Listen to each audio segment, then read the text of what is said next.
Thank you very much, everyone, for being part of this series, this webinar series with Tahirih Naylor-Thimm.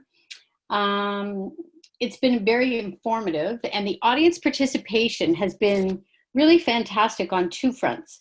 One is it brought some great questions up that needed to be answered, but also it gave us some ideas for some fantastic future topics. So in the future, we intend to offer other webinar series, and this was, as our first trial one, I think very successful. I certainly enjoyed it. I'm going to miss seeing everybody on Thursday nights, or at least hearing Tahirih and Gordon speak. So I'm just reading the text back from Miss Wang, so that's what paused me here.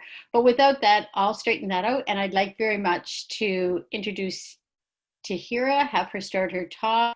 Remember, at the end, I will be fielding the questions, and we will answer some of the questions. The rest of the questions will be on our Q&A on our website, as well as emailed to you with, of course, no names, so they're anonymous questions, and we appreciate you asking. If you don't want to ask a question for yourself, you can ask for a neighbor or a friend. Anyway, thank you very much. And with that, Tahirih, if you'd like to begin, that'd be great. Hello, everyone. It's wonderful to see some of you back again. I happen to be here with my father, Gordon. So about 5 minutes ago, I said, come on, let's do this together. And we were consulting about this topic over the last few days. So I thought it might be nice to have some of his wisdom and experience on this really interesting and complex theme tonight. So we're going to be talking tonight about the digital age, what some of the challenges are in terms of raising our children during this amazing time when we have access to such wonderful technological tools, but also some of the challenges that we face in helping our children learn to navigate this new world where there's so much information, so much data, and so many amazing tools at their fingertips. So Taylor, if you don't mind going to the next slide. So first, just to appreciate what we have now, you can go ahead and put the points up.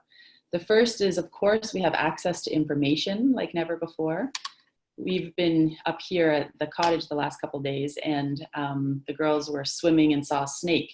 And so right away, they came out of the water and they wanted to look up what kind of snake it was. And so we're, Googling what kind of snake it is, what it eats, what it does, all these things. And that's wonderful because, they can learn about that. But then sometimes there's no stop to the access to information, and we'll talk about some of the dangers and issues with that. The next wonderful issue or aspect of this new digital world, of course, is that we can connect with each other like never before. And especially in this time when we've been so separate for the last couple of months, being able to connect on Zoom and see the faces of our loved ones, of course, has been such a gift. So I'm so grateful for this aspect of technology. The third is that we can entertain ourselves like never before. We have access to video games and movies and pictures, all kinds of things, anything we wanted. We could entertain ourselves from morning to the next morning, of course, and still not run out of things to do online. So these are some of the wonderful things that we've gained in this digital world. Next slide, please. We know, Taylor, there we go. The research is showing now that our teenagers are taking great advantage of the digital world. The information suggests that teenagers are on their technology, their phones or their computers or their tablets, almost 9 hours a day. And that's not including time for homework. So it seems like we're almost living on these devices. And so next slide, please.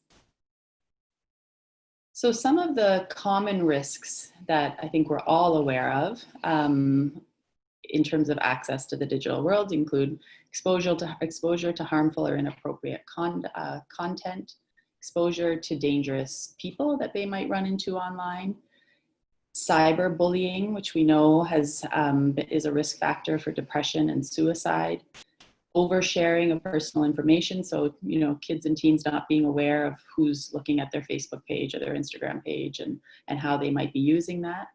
And then exposure to excessive advertisements. And this, we need to be aware of how strategic our children and youth are being targeted by advertisements in large corporations. There's Kim John Payne, who wrote this wonderful book called Simplicity Parenting. Recently, I get his newsletters, and he said he kind of snuck into an advertising convention and was interested in what they were saying. And they were speaking about direct access to children and youth, and speaking of parents as, they had a special word for it that I don't remember, but basically as parents being the barriers to their direct access to the children and youth, and how to work around the parents and get through the parents and help the children, be on their side so that they could directly market to the children. And of course, the problem with that is that children and youth are still developing their judgment and their wisdom and their ability to discern how best to use their money and what products they need. So we need the parents to be in between the advertisers and the youth. So anyway, that's just another one that we need to be aware of. And then the final one is privacy concerns. And then finally, the interference that we often see with sleep, exercise, homework, or family activities.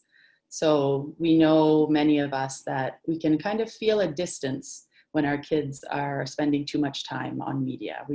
It's not something that increases our relationship with them, let's say. It's not like a while ago where we would all sit down together and watch something, watch a show together or listen to a radio program together. More often than not, now kids each have their own tablet and are off to their own room, watching their own show or playing their own video game. So it becomes a challenge to bring them back to us after. And if you've been here for the last couple of webinars, we spoke about how we collect our children when there's been a separation, how we bring them back to us by getting their eyes, their smiles, and their nods, reorienting them to us. And this is especially important after they've been on media for a little while. They need to be collected. And Dr. Neufeld often says that we have to collect their ears because their eyes are engaged in what they're watching or looking at. So we can go sit next to them, maybe ask them what they're watching, and then slowly kind of get to the point where we can, not that slowly, depends what you need to do, turn off the television show or turn off the video game or whatever it is. So the big question for this evening that we want to explore a little bit is, how do we support and guide our teens so that they are using digital media with moderation and wisdom? And I think, there's some of us who would like to go back to the golden time where we could just sort of live in the woods without these tools. But most of us know that they're here and they're here to stay, and we appreciate the benefits of it. So then we have to help our teens, figure out how to access these wonderful tools, but to do it with moderation and wisdom. And just like anything else we're trying to teach them, we want to be beside them, accompany them, and help them learn these qualities of moderation and wisdom in relation to these technological tools. So today we were talking about what wisdom means, what moderation and wisdom means. And this is what my dad said, so I thought I'd bring him in, get him to speak a little bit about what wisdom might mean in relation to this topic. So this slide is saying, just because you can do something, because we live in an age, and I think maybe some of you heard me say this before, that we live in an age when so many things are possible, and you can do so many things, and it's easy to do them. But then the real question of wisdom is, but is this something we should do, or is it timely, or does it make sense to do it, or is this too much or too little? So to develop the art of judgment is a really, really important aspect of education and parenting, that we want to see that capacity to use good judgment. The art of judgment is such an important thing to exercise in order to see that we're utilizing our time and our resources appropriately. So just helping, just even consciously saying that to youth and children so that they become aware that just because something's available, it doesn't mean there's no decision-making involved. And knowing that you have the right to make these decisions and you need to be choosing how to prioritize your time is so important, because they're going to be managing this issue for the rest of their life. as we all are. And so they have to have some confidence. And so if they're not utilizing their judgment properly, then as a parent, I think we have to be able to say to them, you know, I'm not feeling very comfortable with how much time is being spent in this way. And I need to start to feel safe. I'm getting fearful of what's happening, so that they could then start talking about what they were going to do about it. Okay. So next slide, please, Taylor. Just tell me if you want to jump in. I was thinking that, you know, it's with this digital stuff and media stuff, it's easy to get caught up kind of in the day-to-day struggle to keep your children, you know, involved in other activities or hobbies, or and rather than, you know, just thinking about, okay, how am I going to get them off today, or what's the power struggle going to be today? Sometimes it helps, I think, in parenting to take the long view, right? To look at overall, what do we want our children to develop? How do we want them to realize their potential as human beings? And I think what my dad's saying here about wisdom and how important that is the long view, right? We could easily just take it away from them, or sort of be regimented about how much they can use, or, you know, whatever it is. But, and sometimes we might have to go back to that when I think things really go overboard. But the idea, of course, is to allow them to develop and emerge as separate beings, independent of us, with their own capacity for knowledge and wisdom and moderation. So we want to help them, you know, walk beside them as they figure out the right way to use these tools. Next slide, please. So what do they need, and what are we really looking at developing here is individuals who can emerge as separate beings, capable of contributing to the world their ideas, qualities, and abilities. So we love how close they are to us, and we love that they turn to us, but we don't really want them to be, you know, with us for the rest of their lives. And we're seeing this phenomenon more and more. You know, kids aren't moving out, they aren't going on with their lives. So we do want them to emerge as separate beings with their own ability to judge. And then, of course, to be of use to the world, to give something back to the world. That's what I think we're all hoping for our children. Next slide. So the problem with too much exposure to media, and I'm sure many of you are aware of this, is that it can prevent the individual, the development of the individual, because we become too concerned with how we're presenting ourselves on media. So we can see that, you know, let's say it used to be that I spent time, I know as a teenager, writing in my diary and, you know, all my thoughts and emotions and all this.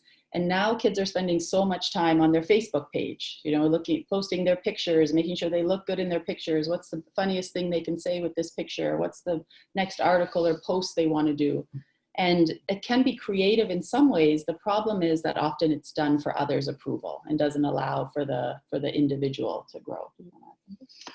Yeah, it made me think that one time we had a very famous Shakespearean actor come to the school and talk to the students, and they kept bringing up the idea of fame. And at one point he said something that really you know, impacted. He said, fame, it's easy to be famous, but it's hard to be talented. And he made that distinction that, you know, sometimes in the social media aspect you can become renowned, but not necessarily for the right things, for bizarre things, for outrageous things, for inappropriate things, for excessive things. And those are all matters of fame, but not really matters of inner strength and talent. This is so important. The other person that's written a lot about the impact of media on both boys and girls, and he has separate books for each of them, is Leonard Sachs. And in the book on Girls on the Edge, because I have 4 daughters, he writes about this phenomena of who are not on the edge. So. They're not on the, I mean, but I'm keeping them hopefully back from the edge. No, they're good. Anyway, he writes about this phenomenon of mini celebrities, that now everybody who goes to any party is a mini celebrity, concerned about how they're going to be photographed and what their image is going to be. And then he speaks about how this is, you know, okay, somebody who's decided that this is their career and has managers and publicists and can manage all this, that's one thing, but not every single youth needs to be concerned all the time about how they're going to be spoken of on the World Wide Web every day. and what a pressure it is on our sweet young youth who are trying to figure out who they are and figure out what they value and all these things. So it's a lot that they're dealing with. The next point here is how too much exposure to media can suffocate their individuality. So I think we've covered that. And then they're actually showing, which I'm sure many of you know, that it can interfere with healthy brain development. It can rewire the brain in unhealthy ways. And there can be kind of obsessions and addictions that develop from kind of quick fixes that we can get through video games and all these things. Next slide. So a really interesting thing about that I wanted to share with tonight. This is a whole new area that the Neufeld Institute has gotten into, is this area of play. And before you think I'm just talking about kids, they've really shown that concept of true play, and we'll talk about what that is critical for children, youth, and adults. So it's not something that is only for children. And we're not just talking about play like, you know, playing with toys. We're talking about any activity that it comes from within, that's not commanded, that's not taught, that doesn't have a purpose or an outcome, and that is expressive and exploratory. So this wonderful slide that Roya created for me, it's fun, it's safe, and it's free. It's not work, it's not for real, and it's expressive or exploratory. So for young children, that means, you know, playing with their toys, playing with what's around them, imagination, you know, seeing things, talking to their imaginary friends, whatever. For teenagers, it becomes more about exploring who they are. So writing, listening to music, composing music, doing drama, anything that is just kind of exploring and expressing who they are. And they found that children who are deprived of creative play, and youth, have something like 30 to 50% less neural networks. So kids that are on digital media for hours and hours a day have that much less brain development, because this play for all of us is what allows our brain to grow and develop. It's how our imagination, our creativity comes out. And they've also shown that high schools that have cut their arts programs, so that have no, you know, they've cut their music, they cut their drama, they cut their visual arts, have much higher mental health issues than high schools that have kept their arts programs strong. Because it's through the arts that we can explore our emotions, practice, you know, getting out our anger or our sadness or our, you know, difficulty without having to take that out on our friend or our parents. You know, we can work through those emotions. We can pretend to be, you know, a big boss in front of everybody or a quiet, submissive person. We can explore all these aspects of who we are. And it's so important that we have these real life experiences and these times to work through all of that, especially as teenagers. So having this time where it's kind of protected, where they're away from technology, where they can just be, write in their journal or sing or dance or whatever it is they're just showing how critical it is from a scientific point of view. Next slide, please. Hi, Lori. Welcome. So as I said, play is needed for all ages. For children, it's imaginary and creative. For teenagers, it's time to express and explore. Next slide, please. So our teens need space for reflection, for creativity, imagination, all of these things. Next slide, please. So this is where this world of play, which you can think of as creativity or the arts or however you want to think of it, is where the child's tentative self can safely emerge. So it's where they can explore who they are, who they want to be, and where the brain's problem-solving networks are programmed and where creativity comes from. So we know now how important for their future careers creativity is, being able to problem solve, being able to work in teams, all these things. And this play is where it all comes from. So the question is, how do we protect that space for our kids? How do we allow them to have that time? Even if they don't ask for it, we can often know when they need it. I can tell when, especially one of my daughters, she's 10 and she can still play for hours I know when she just needs to kind of go and have that time. She would never come say to me, Mom, I need to go play, but I can just feel the buildup in her. She starts to get kind of tense and kind of stressed and kind of withdrawn, and she'll go up to her room, start play and do what she needs to for a while, and come out and be back to normal. So being able to say this is, and of course also we want to look for education options that provide that and value that in their schools. I personally don't think we want to overvalue academic at a very, very early age. We want to make sure that they have time to play, and programs like Nancy Campbell, where they can have access to a lot of theater and arts. And in the Netherlands, they found that they have the best results in terms of elementary schools, and their whole program is based on significant volume of play. And we need to remember that during the teen years, their minds are very plastic and they're being molded. So if the play is the basis of the expansion of their minds and the plasticity of the brain, then we want to make sure that that's happening a lot. And besides that, we all have a good time when we're playing. Okay, it's just fun. Okay, next slide, please. Oh, we have one more. Yeah, it's where emotion can be expressed and explored. So this was the study from Nash in 2007 about children who are deprived of creative play. Their neural networks were 20 to 30% less developed. So play is literally what builds the brain. Okay, so back, keep going, Taylor. Next slide, next slide. Next one, thank you.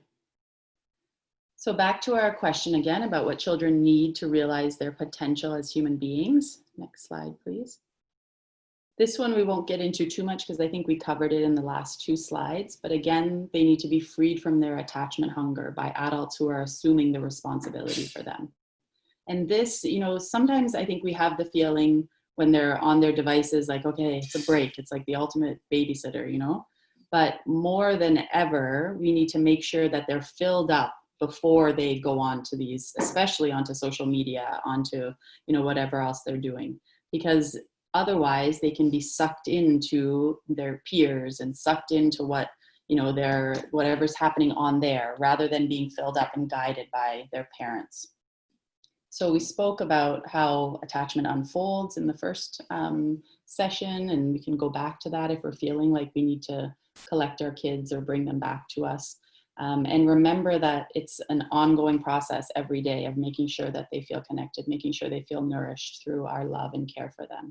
I like the idea of emphasizing filling them up before they go on social media emotionally, because first of all, it doesn't make them feel like they're, kind of slinking out of our world and into some other world. And number 2, they'll make healthier choices with social media, on the social media, when they know that they have people who love them and care about them and, are giving to them. They'll not be tempted to riskier choices. And not so needy. Yeah. I think somebody's asking, what do we mean by filling them up? Yeah, we have quite a few questions. Like, this thing is buzzing here. So one of the questions is, yes, Tahirih, what do you mean by filling them up? If you want to deal with that one. And then we have some really wild ones, so we can get them in there right after. If you do that one, and then I'll give you the others. Okay. I think we talked a lot about how we fill them up in the first 2 webinars, so I won't get into it too much, but very simply, it just means every child has this instinctual desire to be attached and to be close to the adult that cares for them. And so they're filled by our love and care for them. So whether we kind of went through a lot of examples of how to do that depending on the stage of attachment, but it basically means to ensure that they're oriented to us, looking to us for guidance, and feeling cared for and loved by us. So when I heard the Deborah McNamara, she has a talk on YouTube if anyone's interested about kids and media and attachment. And she said, you want to fill them up before they go on media. And I thought, but that's exactly normally not what happens. It's kind of like, oh, I'm trying to get dinner ready and you're buzzing around me. Okay, go watch on the iPad, you know, until I'm done. But really she's saying we want to make sure that they're filled so that they're not needy, you know, they're not going into that trying to get filled from what's on the computer. Rather, it's coming from the adults in their life, which makes sense. Great, thank you, Tahirih. Sorry, we have all these T's with Tahirih and Taylor, but thank you. One of the questions that I have is a very sensitive question. The person is saying if I could convey the meaning that it's not to be meant offensively, but they really feel for themselves and other parents they wanted to say it. I'm going to kind of read it word for word. It says, I don't mean this offensively in any way, shape, or form. I truly appreciate the word that's been said, and I truly appreciate the webinars in general. You both, meaning the speakers, said almost at the same time when talking about Tahirih's children, oh, they're not on the edge, they're not on the edge.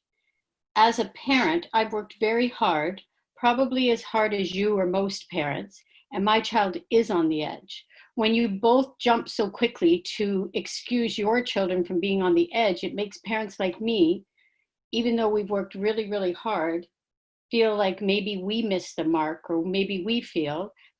And because it's such a difficult time in our family, I'm trying not to be sensitive, but it hurts.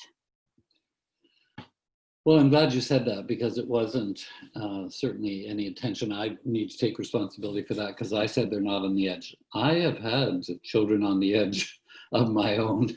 And I also know that, you know, when I say that, it's not like it's a horrible thing that happened. It was actually really just a joke that I was saying to her. But I think every one of us needs to not be afraid if our child gets to a place that we consider an edge. Because in fact, it depends on the child. Some children push farther than others. Some want to play brinkmanship to go right to the edge all the time. So it really, a lot of things depend on the nature of the child. And I think, you know, I just rushed in to make that joke at the moment, but it really wasn't, you know, it wasn't based in a feeling that your children won't be at some point. They're young to be on the edge yet. But they're only 10. And so that's really what I had in mind. But again, you know, sometimes very young children, I work with a lot of children that have a lot of serious problems and not so serious problems. But, you know, really when it comes right down to it, all of our children we love, we should not be in judgment about anybody else's. And certainly I wasn't implying that, you know, that our children don't have issues. They have. In fact, I think every time our child has issues and big issues, in my mind, it actually has always helped for me to understand more what parents are going through. So I really enjoy, truthfully, having the full range of experience that my 5 children have brought me, and I wouldn't give any of it up for any reason. And I've gone through some pretty extreme things. So I just think we should value our experience, both as a parent and with our child. And I also wanted to say just a quick thing about anger, and that is when we're talking about filling up the kids before they go on social media, the hard part that I think happens is that parents get very frustrated by the amount of social media time and so on. And very often the child is sneaking on or acting like there's an angry situation they're trying to avoid. And, you know, it's all such a contentious issue that to me, we have to raise it up to say, okay, let's negotiate how much time, let's figure out what's reasonable, and let's make a decision so that the child doesn't have to go into doing things in a way that makes them feel sneaky or guilty, or that you're continually angry about this. So it makes the whole business, you know, a negative thing. And you know, perhaps that kind of thing with the expectations flying around in the wrong direction can lead to more problems. So you want them to see that everything has been, you know, kind of ordained for our joy and our happiness, and it's more about how we use things than it is about what the things are. And if they get that feeling from us, and if we're feeling tense about it, then we should talk it out until we get to the place where we're not tense, so that there can be a good permission, healthy permissions to do what is healthy, and concern when we're doing what isn't healthy. Thank you. The reason I asked that question is because part of what we do is we do field questions, so that we're able to get some of the most important. And I think as parents, questions that come from a place of passion, a place of hurt, a place of love is all those special spots that both Gord and Tahirih are talking about. And I think we've all been in a situation at very early ages that our children have done something that would be socially embarrassing, would be considered on the edge by others. And our only response is, oh God, please don't let him get hurt or it happened to them. So thank you for that answer. I do have two other ones. Can I finish up just a couple slides? I wasn't Sure. quite, sorry. Okay. Okay. I thought you went into the questions. Yeah, okay. No, I'm sorry. Yeah, I just saw the chat pop up, so I got into that. Maybe I'll just do very, very quickly the last couple slides, if that's okay. That's great. Next slide.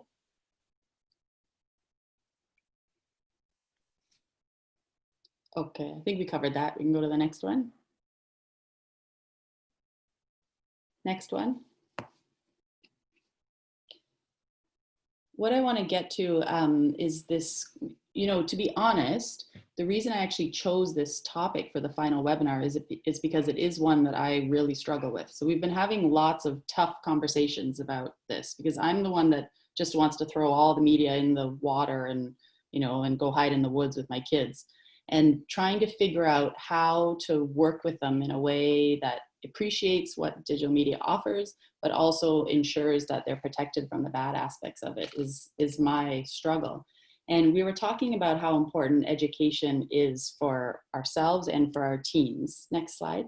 And this quote from Abdu'l-Baha, which talks about the root cause of wrongdoing is ignorance, and we must therefore hold fast to the tools of perception and knowledge.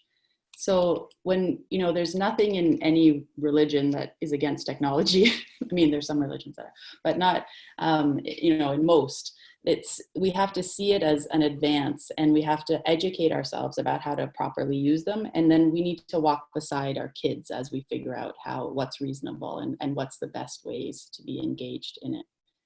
Next slide. And then I have a couple more slides that maybe we can just send to everybody, but that talk a little bit about how we can ensure that we're still in the driver's seat with our kids. I think sometimes we feel like they're taken away from us when they're on media so much, but we really still, I think, have to have that role of determining what they're ready for. We know our own children, and we know if they're ready, for example, to engage in social media, to play video games, to watch certain shows. And it's okay for us to still have that power and still have that decision-making ability. And not just be driven by what their peers are doing when they're coming home saying, my friend has a phone, when do I get a phone, or my friend's doing this. We talk about our own family values. In our family, we do this. This is in our family, so that they feel connected to us. They don't feel like we're trying to punish them in some way, but they feel like we have certain values in our family, and this is what we decide together. And then. Tahirih, you do have another 10 minutes, just so you know. So you're welcome to use the 10 minutes on those slides. Okay, keep going then, Taylor. Next slide, please. I'm sure they all want to hear what you have to say. I just thought you had moved in and we're done material. Sorry. So the other thing that last night I was speaking with my mother-in-law about media use and asking her perspective on it.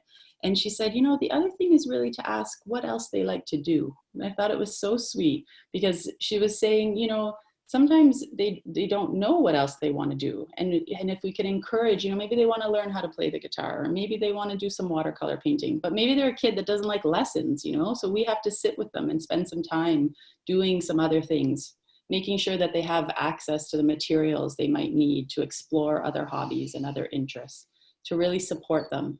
And then, of course, to model that ourselves. I think my husband and I have consulted a lot about this. How much do they see us on our phones? They see us a lot. So we make conscious effort to put down our phones and pick up a book, because even though we might be reading on our phones, they don't know that. They think we're playing video games like they want to be doing, So we need to really consult and think about what it looks like to our children and our families from our point of view.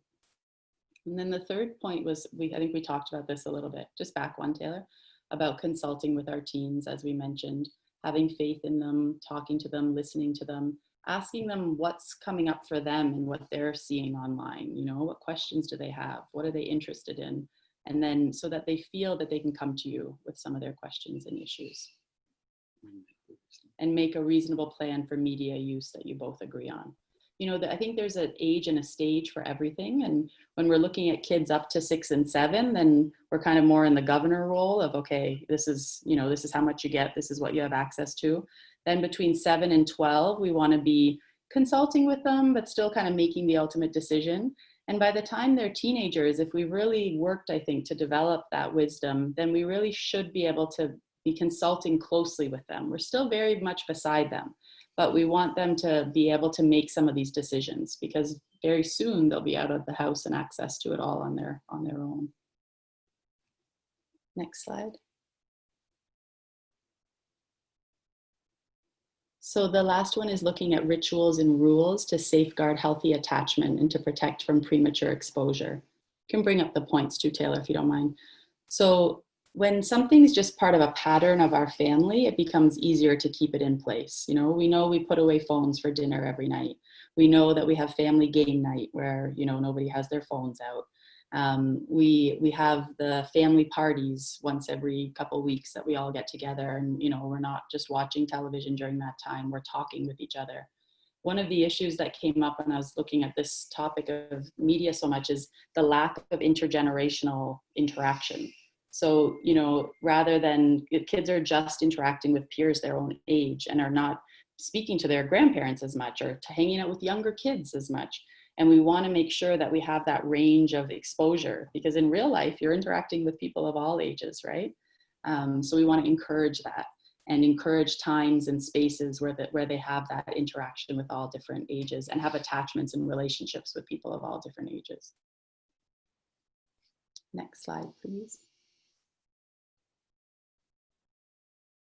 So this is just the ending quote that sort of inspiring. "O Lord, strengthen these fragile seedlings, that each one may become a fruitful tree, verdant and flourishing." I think that's what we're all hoping for our children as they navigate this new media, digital-filled world. For sure. Do you have a comment, Gordon? I think this was great, and I'm happy that I'm happy about the idea of helping them learn how to use this tool in the right way, and to realize that the use of the technological tools, are based on our values and require us to apply our values to the use of those tools, like we do with everything else in our life. And just because the tool can take you anywhere or do anything, so can life, but that doesn't mean you should be going there. And it does mean you should be carefully weighing what should be happening with those tools. For a lot of teenagers, I think this battle of this digital battle, which when it starts to feel like a dichotomy instead of a tool for the progress and growth of family members and everyone, but like everything else, it can get out of balance. When it starts to feel like we are going to utilize these tools for the success of our lives, our families, and our communities, then it's not just about technology. I have involved in a technology company, and today we talked about, we're gonna, call it people, power, and technology, or through technology. So we're just, tossing around ideas, and the thing that we came to as the most important idea is that people are first, and serving people and contributing to the common good is first. And these are just tools to help us do that better, to help reinforce our intention. Okay, thank you. I'm going to field a couple more questions here. One of the questions that we have is, I think this is to Tahirih. Can you elaborate on taking the device away if we're allowing them to make choices until we think it is too much? I get caught all the time in being dad, taking or restricting access. It's a tough regimen. If you were trying to be unregimented, can you give me examples of how I might go about doing that? So if we feel it's too much. I think the big thing is to try not to be reactive. And this is not something I've mastered, but I think this is what we're aiming for. So to try to set aside a time to really consult as a family about what is a moderate and wise access to media. So maybe we come to the agreement that, you know, of course, doing homework, doing research, those things I don't think fall under this category. Your child should have access to, you know, the internet to do their work. But then there's also all this fun and entertainment.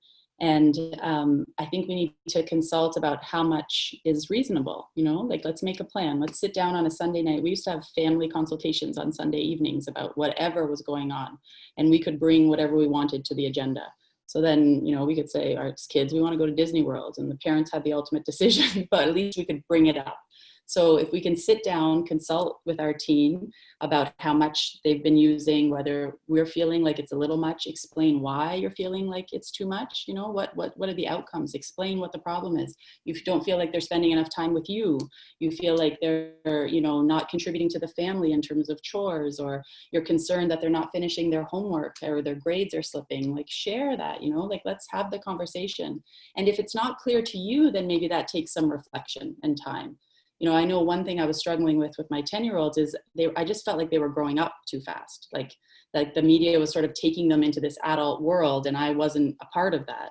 So I have to sit down, and I'm not going to express that I feel like they're growing up too fast necessarily to them, but I'm going to say, you know, I'm not feeling like we have as much time together. So can we set aside some time together? And, you know, maybe during the summer, an hour of fun media time is I'm okay with that. How are you feeling about that? Okay, you want an hour and 15 minutes? All right. So I just think it's about that dialogue, because through our conversation with them, they learn, right? We're trying to raise them up to have their own judgment. And perhaps the value in that pre-conversation. There's a saying that I used to apply to parenting, which it's not a good time to teach someone how to swim when they're drowning. So, you know, if you wait till everybody's drowning in this, and then you're trying to have a conversation, not likely there's going to be a lot of agreement, not likely anybody's going to be listening to anybody, and things are going to deteriorate fast if they didn't already. So that's why I think it's good to always be kind of helping them to see that all these things get monitored on an ongoing basis. So then it's no surprise if you have agreed, and we've all agreed on this much time, and now you're going way over the line, well, then it's no surprise. I didn't really take it away from you. Your behavior that, you know, went beyond what we were talking about resulted in this happening. I'm sorry, I'm not responsible for that.